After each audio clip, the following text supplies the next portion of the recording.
You should never beg someone to stay in your games. This is a scarcity mindset thing. Don't ever do this. But sometimes the quality of a game is more about the subjective experience of playing with the other people than it is about the game master. For everyone who's watching this, just know I prefer minute by minute micro conflicts stated honestly and straightforwardly and with peacefulness, with kindness, with an interest in solving it, not in attacking or in having a fight, right? I think this is very healthy. Let me tell you the secret to making your entire party completely emotionally and socially cohesive. Let me give you the big secret. Hello friends, welcome back to GM Philosophy. I'm the GM Philosopher. This is the channel where we empower game masters to run better games. I'm a full-time professional D&D Game Master and TTRPG content creator. I've been running games for over 24 years. And today we're talking about people issues in your D&D games, recruiting, keeping people in, dealing with problems. Okay, I've got one of each to share with you today. We're just going to talk a little bit about these and how important they are and what is and what isn't important. Okay, from my perspective, in my years of running games, what I've learned, especially running pro games. Okay, now number one, this week it's actually last week, but it got finalized this week. This week, I had a longer-term player leave one of my games. It wasn't because of scheduling conflicts. It wasn't because of something going on in their life. It wasn't just like, oh, I have to like change. No. He specifically, and I am very happy that he did this. By the way, he specifically messaged me and had a kind of ongoing conversation about this, where he said, when I started this game, we had different players. But because some players came in and out and blah, blah, blah. And this game took a little while to kind of solidify its current player base. Right now, it is a very solid player base. Took a little while to get there, though, right? And we're at level 8 in the campaign. Started at 1, we're at level 8 now. So we've been going for quite a while. And it's getting to be, those higher levels of the campaign. He ended up, literally saying, I'm just, not digging the way it's going with the new party comp, the style of play. It's just not really, I've been having trouble connecting with the game and I think I'm going to leave, man. And so first of all, I appreciate this kind of straightforwardness. When players share these kinds of things with you, obviously the answer is never to get mad. It's not to get defensive. It's not to have some kind of issue, make it a negative thing, make it a conflict. Also, I don't necessarily believe in trying to talk players into staying at this kind of place. Now, I do believe in asking them, what happened, what went wrong? Would you like to talk about it? Is there anything I can do? If it's a great player, generally speaking, it's not a great sign that they're wanting to leave your game, right? But sometimes party comp makes a difference.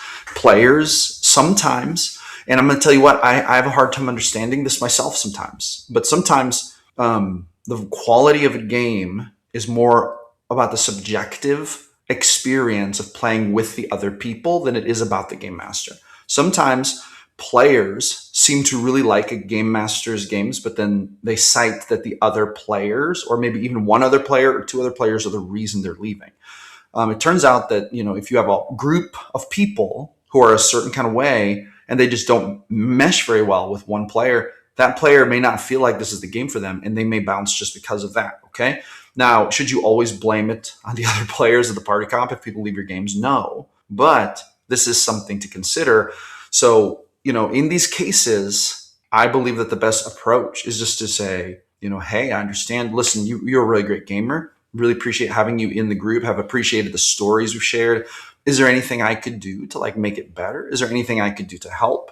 In this case, this person kept saying the same thing. They kind of kept saying, I'm not trying to change how anyone else games. I'm not, basically it's, that this group comp isn't great for me. I'm not trying to change how anyone else games. So no, there's nothing you can do. This is what they kept saying over and over again. And we really couldn't get any deeper than that. Right. And that just is how it is sometimes, guys. I'm a huge believer in straightforward, honest communication. I believe we should say, pretty much most of the honest things that are important. I really think we should. With that being said, sometimes people aren't going to. Sometimes you're going to be very limited in what you have with information to work with. This is just how it goes. Now, this isn't as big an issue usually with friends and family D&D. I mean, with a pro game, the game experience and the party comp, these are really important pieces of glue to keep a game going, to keep it together. If these things waver in quality level for that person, even subjective quality level, you're gonna struggle to keep that game together.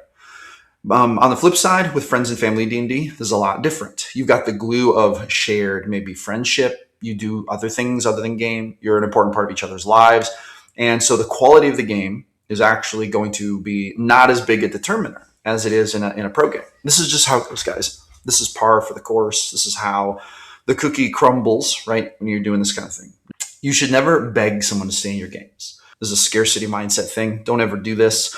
I also believe that game masters who get kind of like freaked out about the money, like, if they make money, the thing is like, oh no, I'm going to lose that money. I think this is a bad way to think about it. I believe this is a scarcity mindset way to think about it. I think that if you are going to face the situation, you should always think about it from the perspective of the first priority is always what is best for the table and my players, right? What is best for them? This is the first priority. It's sort of like human first stuff. So, our goal as game masters is to empower our players to enjoy telling the best story of their characters possible. So with this character, or with this player who's getting ready to leave, there's a bit of a moment here where a transition occurs. When they tell me that they're planning to leave, they're still in my group. They're in my party. I want to prioritize them in a human way. Is there anything I can do? Can we talk about it? Did something happen? Right? Not attacking them. There's nothing like that. Right? We're not getting all defensive, not taking it as some kind of personal attack, right? This kind of thing. You just let them say their piece, and that's it. Now, there comes a time when it's time to just say, I hear you. Okay. Hey, it's been great gaming with you. Please hit me back up if you'd ever like to do something again, right? But then you let them go, and it is what it is, and you bid them farewell on their journey, and then you open that spot up to a new player, and the cycle continues, guys.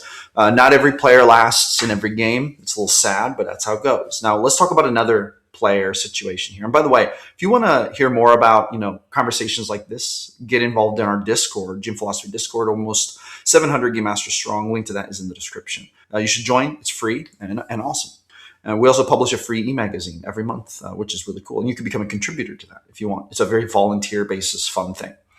Now, with that being said, let's talk about another situation I had come up last week. I had a very sort of intense situation last week where I had a bunch of players who were upset kind of at one player. Now, I have two groups, and these two groups are basically both the groups for two of my games. Now, there are some players who are kind of in and out of that, but for the most part, I've got like a core group of players who are playing in two of my games, right? So, and then in both of these groups, the players who had the issue, which was like, 5 or 6 players, 4 or 5 players, and then the one they had an issue with, who's one player, they existed in both games. So this issue affected both games. And basically what we had was one player who was sort of min-maxing, who was being a bit of a spotlight hog, who was being a bit of a storyline hog, these kinds of things, right? Just a little bit. Now, personally, let me just say right now, what I'm about to say, I have a big disclaimer to make. I like all these players. I actually think that this went down relatively well, and everyone made relatively good choices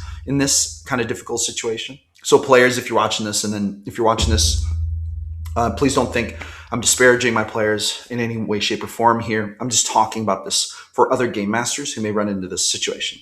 So a lot of the players got pretty upset because they kind of reached a point of frustration with the one player who was doing this min-maxing, which was kind of creating unbalanced encounters. You know how that goes. And then you had them doing spotlight hoggy things. You had them doing storyline hoggy things. Now, if I have, I'm going to tell you, guys, I'm going to get really honest with you today. GM Philosopher, the real GM Philosopher is coming out here. I'm a very straightforward communicator. If I have an issue with something, I'm going to tell you right away. If it's an issue I have, and if it's an issue that I think I want addressed, if it's something that I think is important, I'm going to tell you about it, and I'm going to try to get it resolved to the best of my ability. I'm going to try to do that. With that being said, I also really appreciate players who are the same way, but let me tell you the truth. Humans generally are not straightforward communicators. They're generally not able to communicate in the moment about their feelings. They generally are not able to analyze their feelings and understand how they really feel and apply that to a proactive action. Something like stopping the game and saying, hey, whoa, That pisses me off, right? Players generally have an issue with this. They think it feels confrontational, which is generally created, and humans do this all the time, guys. This isn't just in my games. This isn't just in D&D. This is in life. Is because they feel like they're upset, and then when they initiate conflict in that moment, it's more like an explosion of emotion than a calculated action taken to have straightforward but peaceful communication. Okay. I think this is something every human should work on. I think that we should be able to, moment by moment, call out things that we do not like, that we're not okay with, and have micro conflicts about them in a peaceful way. I think this is the only sustainable way for humans to communicate.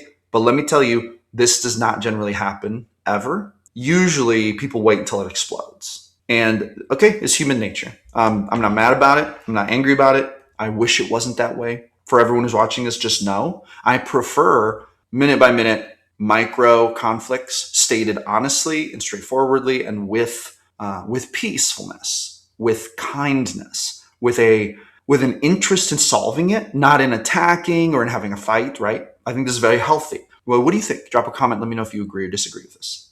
But I had a group of players, and I think what was happening is they were getting increasingly perturbed with one player, but they didn't say anything to me about this until it exploded. And they had like a secret meeting, and then they messaged me and they wanted me to join. I guess they had spent like 8 hours deliberating about what to do. And once again, during this whole time, didn't really talk to me about it. They did talk to me about some things, but not about this other player kind of thing.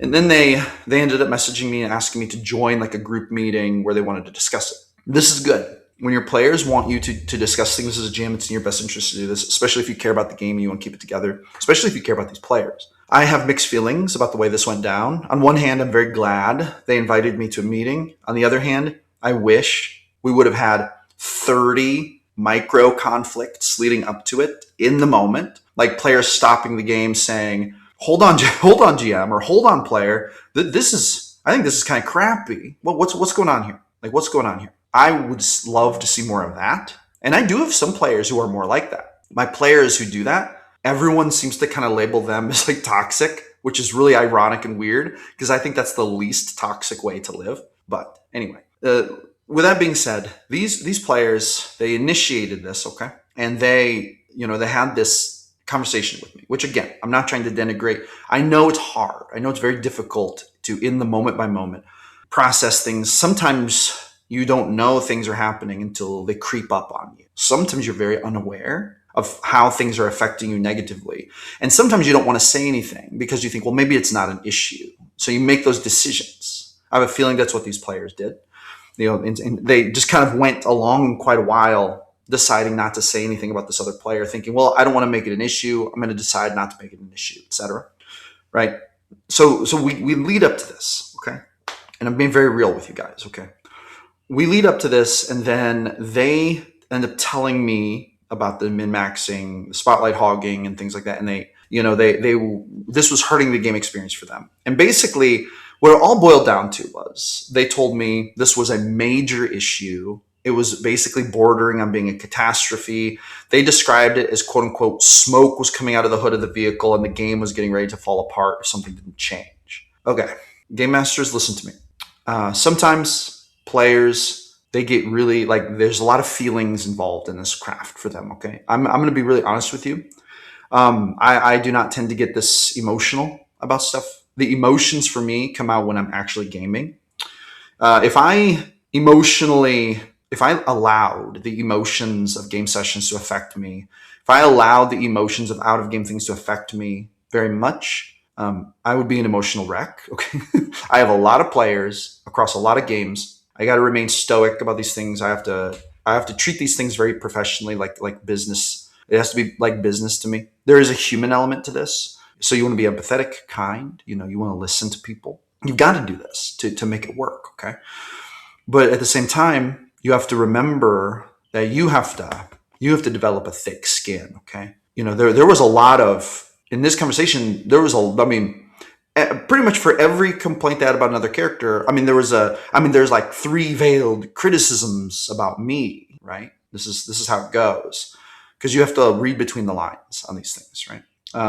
A little bit. You got, I mean, sometimes you got to a little bit because people aren't gonna be 100% honest with you to your face generally about their dislikes. So you have to figure out a way. You have to figure out a little bit of a way sometimes to try to figure out what they're saying between the lines, which is unfortunate. And generally, I would say you shouldn't do that. In romantic relationships, I'd say you shouldn't really read between the lines. You should just understand human behavior.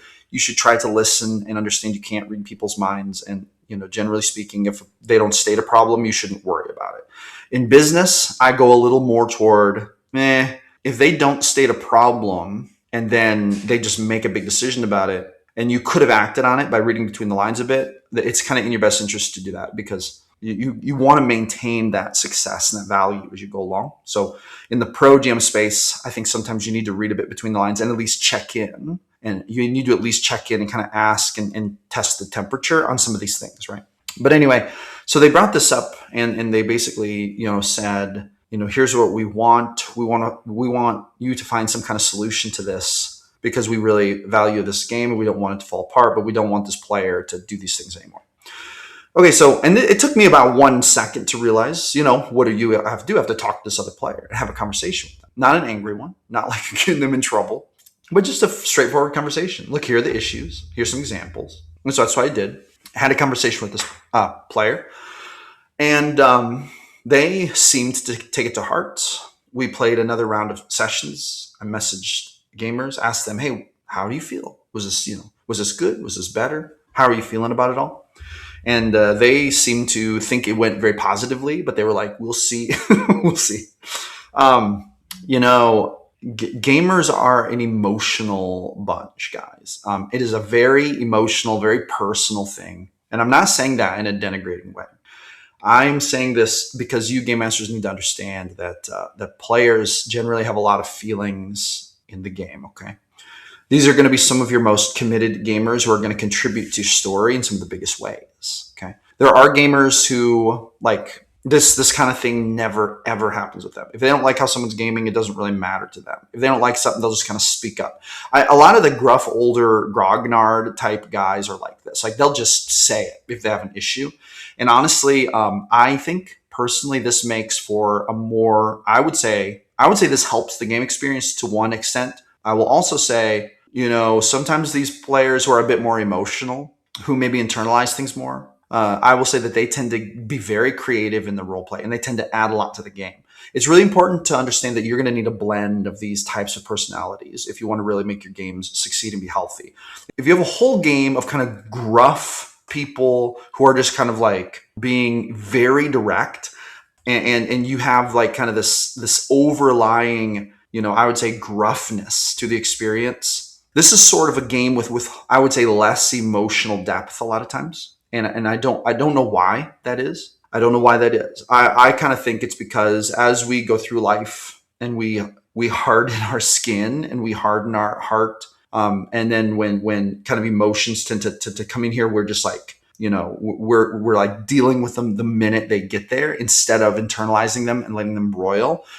I think that as we come into that section of our life, we do tend to get a little less creative. I think we tend to get just a little bit less emotional, emotive, right? We tend to be a little less emo about things. Being a little emo about things leads to some really great story, right? So this is a strange dichotomy that I've noticed since starting D&D. Now, there's nothing wrong with either of these things. I'm not trying to say anything bad about any of this, okay? But what I'm telling you, but you game masters, you need to hear this, okay? And you need to understand this because if you do not understand how these dynamics work, you can make big mistakes. For example, what are the big mistakes here? One big mistake is that you may not appreciate your kind of more gruff players when they just say what they're thinking all the time and it causes micro conflicts. You may think, oh, this person's a pain in the butt. Oh, this person's causing problems. No, there's a lot of good in that. Those old grognards who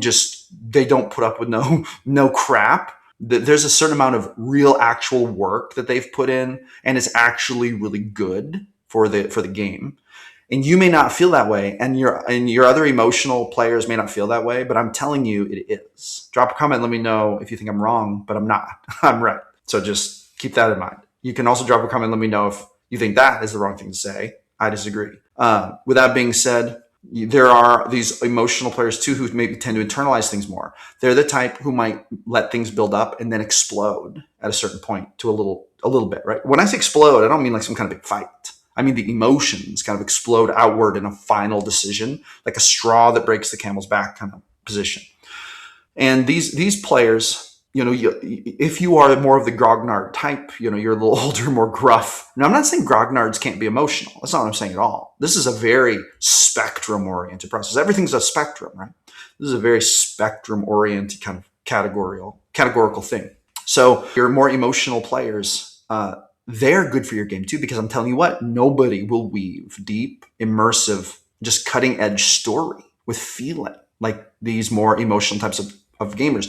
And I actually think that this goes to, I kind of believe that there's a binary. We have operators and we have visionaries, right? We kind of have operators and we have artists. Now, everyone who plays D&D is an artist to a point. They're all creative.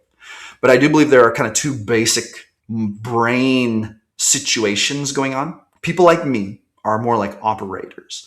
We think about what's the most efficient way to kind of get things done. And this is why we maybe develop some emotional mechanisms that cause us to say a thing right away and want straightforward communication and not to let things build up inside. That is more of an operator mindset, where we have a more artist visionary mindset. The artist visionary mindset doesn't really do that. They bring those emotions in, they experience them, they feel them, they may keep them in there for a while. Now there's some emotional damage that happens when this goes on. It can lead to people feeling a certain kind of way very deeply about certain things. Like in the experience that I had with these games, let's just call it what it is. Players start to feel a certain kind of way about this other player, and yet nobody said anything until it kind of exploded, right? But that's probably because they were internalizing emotions, role playing, telling story. They weren't really focused on minimizing that, right? So this isn't on their radar, but it's because they're the artist type.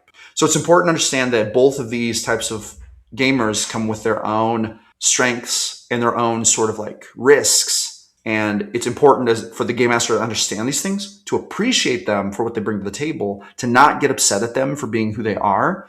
And then just knowing that if you're going to be a GM, you're going to have to deal with a certain amount of drama, and this is how it is. The grognards are going to cause drama too. They're going to piss people off by being honest in the moment. And then people are going to complain about not liking to game with them. This happens a lot too. But then do they actually quit? Not if your game's good enough. Let me tell you the secret to making your entire party completely emotionally and socially cohesive. Let me give you the big secret. You can't do it. It's not going to happen. 100% it's not going to happen. And if you think you've made it happen, good luck. There are about 20 things brewing beneath the surface that you don't know about because you're not looking at it with the eye of truth. It's more likely that you have your head in the sand if you're a GM who thinks your whole party is just amazingly consistent. Nobody has any issue with anyone. Everyone just loves the game and it's all happy willy-nilly. If you think that that's what your game is, I hate to tell you this, but just like people who think that that's what their marriage is, no, there's problems. You're just not looking under the hood to really seek them out and address them proactively. So there you go. Drop a comment. Let me know if you think I'm right or wrong about that too. I'm trying to get really honest in these videos, guys. I'm just trying to be more myself, trying to be create more value in the space. I want to build a brand that actually helps game masters, that is recognized for being honest and true. So boom, that's what I had to say about this one today. Thank you so much for coming back for an episode of GM Philosophy in the Morning. Empowering game masters run better games is the goal. Roll some D100s for me at your next game, friends, and I will see you on the next one.